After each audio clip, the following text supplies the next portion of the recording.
Hola and a blessed morning to everyone. Hoping that you're all doing good. As good as morning as shine outside. May dala-dala nga pala akong flower pagkat ako'y may pagbibigyan. Isang kaibigan. So hi mga besh, ito na naman yung epal niyong Lola Jen. Ayan, naglalakad. Mainit, it's June 29 pero ngayon lang na-upload. So very busy ang lola nyo at wala pa talagang maisip.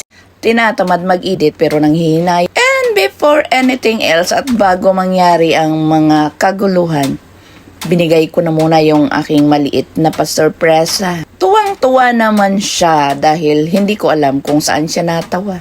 Sa message ko ba? O dahil sa card. Pero masayang masaya siya dahil nakatanggap ng chocolate at flowers. So for today's video mga besh, bumiyahe na ako ng malayo-layo. From Pinas to Hong Kong. Char, dito nga pala ito sa Deepwater Bay Beach. Hindi beach.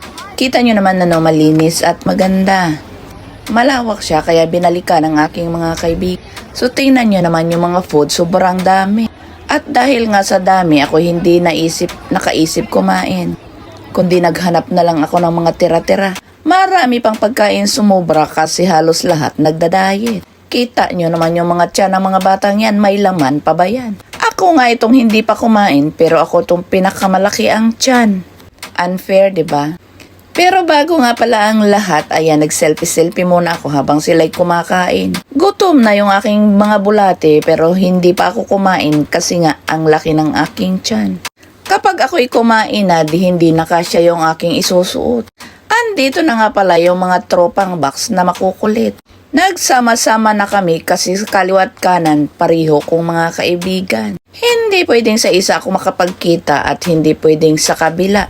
Kailangan sabay-sabay. So lahat na nga kami dito ay nagtipon-tipon. Yung iba hindi nakarating. Meron din namang mga bago nakakilala dito dahil kabarkada nung my birthday. So lahat nga pala ay nagkasiyahan at lahat ay nagkalasingan. Kita nyo naman yung mukha ni Lola dyan. Hindi pa hinabot ng hapon pero lasing na. Bago nga pala ako malasing ng tuluyan, kinulit ko muna sila. Mabuti na lang at may 5 nakipagkulitan din. At dahil busy na sila, mag-isa na lang ako nagkukulit sa sarili ko. That's life. That's an OFW life. Kailangan nating maging masaya, matuto tayong pasayahin yung ating sarili. Sisikat sa tamang oras, lulubog sa tamang panahon. Happy birthday, Ed. I wish nga mahanap mo na si the one. Don't settle for less. You deserve to be loved.